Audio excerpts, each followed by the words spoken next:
ಈ ಕಷಾಯನ ನನ್ನ ಮಗನಿಗೆ ಕೊಡೋಕೆ ಸ್ಟಾರ್ಟ್ ಮಾಡಿದಾಗಿಂದ ನೆಗಡಿ ಕೆಮ್ಮು ಆದಾಗ ಸಿರಪ್ ಕೊಡೋದನ್ನೇ ಬಿಟ್ಬಿಟ್ಟಿದ್ದೀನಿ ನಾನಿವಾಗ. ನೀವು ಕೂಡ ಡಾಕ್ಟರ್ ಕೊಟ್ಟಿರೋ ಸಿರಪ್ಪನ್ನು ಕೊಡ್ದೇನೆ ನಿಮ್ಮ ಮಕ್ಕಳಿಗೆ ಕೆಮ್ಮು ನೆಗಡಿನ ಕಡಿಮೆ ಮಾಡಬೇಕು ಅಂದರೆ ಮಿಸ್ ಮಾಡದೆ ಈ ವಿಡಿಯೋನ ಕೊನೆ ತನಕ ನೋಡಿ. ಹಾಗೇನೆ ಹೊಸದಾಗಿ ಯಾರಾದರೂ ನಮ್ಮ ಚಾನಲ್ನ ನೋಡ್ತಾ ಇದ್ರೆ ದಯವಿಟ್ಟು ಸಬ್ಸ್ಕ್ರೈಬ್ ಮಾಡ್ಕೊಳ್ಳಿ. Hi hello everyone, welcome to Hegde's corner. ನಾನಿವತ್ತು ಈ ಚಳಿಗಾಲದಲ್ಲಿ ರಿಪೀಟೆಡ್ ಆಗಿ ಮಕ್ಕಳಿಗಾಗಲಿ ದೊಡ್ಡವರಿಗಾಗಿ ಆಗೋ ಕೆಮ್ಮು ನೆಗಡಿಗೆ ತುಂಬ ಸಿಂಪಲ್ ಆಗಿರೋ ಒಂದು ಹೋಮ್ ರೆಮಿಡಿನ ನಿಮ್ಮ ಜೊತೆ ಶೇರ್ ಮಾಡ್ತಾ ಇದ್ದೀನಿ. ಓನ್ಲಿ 1 ಇಂಗ್ರೀಡಿಯೆಂಟನ್ನು ಯೂಸ್ ಮಾಡಿಕೊಂಡು ಮಾಡ್ಬೋದು ಇದನ್ನು. ಹಾಗೆಯೇ 100% ಇಫೆಕ್ಟಿವ್ ಕೂಡ. ನಾನಂತೂ ಮನೆಗೆ ಸಿರಪ್ ತರೋದನ್ನೇ ಬಿಟ್ಬಿಟ್ಟಿದ್ದೀನಿ ಇವಾಗ. ನಿಮಗೆ ಇದು ಏನು ಅಂತ ಎಲ್ರಿಗೂ ಇವಾಗ ಗೊತ್ತಾಗಿರಬೇಕು ಅಲ್ವಾ? ಕೊತ್ತಂಬರಿ ಬೀಜ ಅಥವಾ ಕೋರಿಯಾಂಡರ್ ಸೀಡ್ಸ್, ಒಂದು 2 ಸ್ಪೂನ್ ಆಗುವಷ್ಟು ಕೊತ್ತಂಬರಿ ಬೀಜನ ಈ ಥರ ಮಿಕ್ಸಿ ಜಾರ್ಗೆ ಹಾಕಿಬಿಟ್ಟು ಚೆನ್ನಾಗಿ ಪೌಡ್ರ್ ಮಾಡ್ಕೊಂಡಿದ್ದೀನಿ. ಕೊತ್ತಂಬರಿ ಬೀಜದಲ್ಲಿ ತುಂಬಾನೇ ಹೆಲ್ತ್ ಬೆನಿಫಿಟ್ಸ್ ಇದೆ. ಇದು ಎಸಿಡಿಟಿಗೂ ಕೂಡ ತುಂಬಾ ಒಳ್ಳೇದು. ಒಂದೊಂದ್ಸಲ ನೈಟ್ ಟೈಮಲ್ಲಿ ಬಿಡ್ದೇನೆ ತುಂಬಾನೇ ಕೆಮ್ಮು ಬರುತ್ತಲ್ವಾ ಮಕ್ಕಳಿಗಾಗ್ಲಿ ಇಲ್ಲ ದೊಡ್ಡವರಿಗಾಗ್ಲಿ, ಅಂತ ಟೈಮಲ್ಲಿ ಈ ಇಡೀ ಬೀಜನೇ ಸ್ವಲ್ಪ ಬಾಯಲ್ಲಿ ಹಾಕೊಂಡು ಹಾಗೆ ಅಗಿತಾ ತಿಂದ್ರೆ ಕೆಮ್ಮು ಪಟ್ಟಂತ ಸ್ಟಾಪ್ ಆಗತ್ತೆ. ಮತ್ತೇನು ಹಾಕೋದು ಬೇಡ ಇದಕ್ಕೆ, ಓನ್ಲಿ ಕೊತ್ತಂಬರಿ ಬೀಜನ ಹಾಕಿ ಈ ತರ ಪೌಡರ್ ಮಾಡ್ಕೊಂಡಿದ್ದೀನಿ.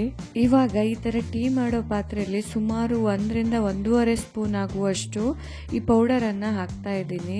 ಸ್ವಲ್ಪ ಜಾಸ್ತಿ ಬೇಕಾಗತ್ತೆ, ನಾನು ದೊಡ್ಡ ಸ್ಪೂನ್ ಅಲ್ಲಿ ತಗೊಂಡಿದ್ದೀನಲ್ಲ ಅಷ್ಟೇ ಬೇಕಾಗತ್ತೆ. ಇವಾಗ ಇದಕ್ಕೆ ಒಂದು ದೊಡ್ಡ ಗ್ಲಾಸ್ ಅಲ್ಲಿ 1 ಗ್ಲಾಸ್ ಆಗುವಷ್ಟು ನೀರನ್ನ ಹಾಕ್ತಾ ಇದ್ದೀನಿ.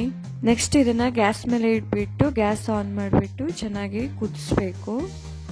ನೋಡಿ ಇವಾಗ ಚೆನ್ನಾಗಿ ಕುದಿತಾ ಇದೆ. ಇದು ಎಷ್ಟು ಕುದಿಬೇಕು ಅಂದರೆ ನಾವು 1 ಗ್ಲಾಸ್ ನೀರನ್ನು ತಗೊಂಡಿರ್ತೇವಲ್ವಾ, ಅದು ಅರ್ಧ ಗ್ಲಾಸ್ ಆಗುವಷ್ಟು ಚೆನ್ನಾಗಿ ಕುದಿಬೇಕು. ನೋಡಿ ಇವಾಗ ಚೆನ್ನಾಗಿ ಕುದಿದು ಒಂದು ಅರ್ಧ ಗ್ಲಾಸ್ ಆಗುವಷ್ಟು ಆಗಿದೆ. ಇವಾಗ ಇದನ್ನ ಒಂದು ಗ್ಲಾಸ್ಗೆ ಈ ತರ ಸೋಸ್ಕೊತೀನಿ. ಚಿಕ್ಕ ಗ್ಲಾಸಲ್ಲಿ ಒಂದು ಅರ್ಧ ಗ್ಲಾಸ್ ಆಗುವಷ್ಟು ಇದನ್ನ ತಗೊಂಡಿದ್ದೀನಿ. 1 ಸ್ಪೂನ್ ಆಗುವಷ್ಟು ಬೆಲ್ಲನ ಇದಕ್ಕೆ ಹಾಕ್ತೀನಿ. ಹಾಗೇನೆ ಸ್ವಲ್ಪ ಇದಕ್ಕೆ ಹಾಲನ್ನ ಹಾಕ್ತಾ ಇದ್ದೀನಿ. ಜಾಸ್ತಿ ಏನು ಬೇಕಾಗಲ್ಲ, ನೋಡಿ ನಾನು ಹಾಕಿದ್ದೀನಲ್ಲ ಅಷ್ಟು ಹಾಲು ಹಾಕಿದರೆ ಸಾಕು.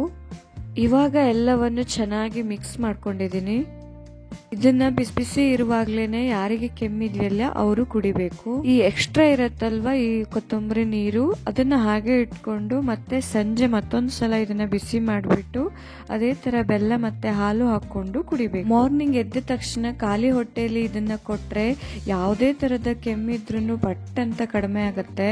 ಮಕ್ಕಳಿಗಂತೂ ಬಹಳ ಬೇಗನೆ ಇಫೆಕ್ಟ್ ಆಗತ್ತೆ ಇದು. ಈ ಹೋಮ್ ರೆಮಿಡಿನ ನಿಮ್ಮ ಫ್ರೆಂಡ್ಸ್ ಜೊತೆ ಎಲ್ಲರ ಜೊತೆ ಶೇರ್ ಮಾಡ್ಕೊಳ್ಳಿ, ಯಾರಿಗಾದ್ರೂ ಹೆಲ್ಪ್ ಆಗ್ಬೋದು. ಹಾಗೇನೆ ಈ ವಿಡಿಯೋ ನಿಮಗೆ ಇಷ್ಟ ಆದರೆ ಈ ವಿಡಿಯೋನ ಲೈಕ್ ಮಾಡಿ, ಶೇರ್ ಮಾಡಿ ಮತ್ತೆ ಸಬ್ಸ್ಕ್ರೈಬ್ ಮಾಡಿ. Thank you for watching the video. Okay, bye. Signing off to Hegde's corner.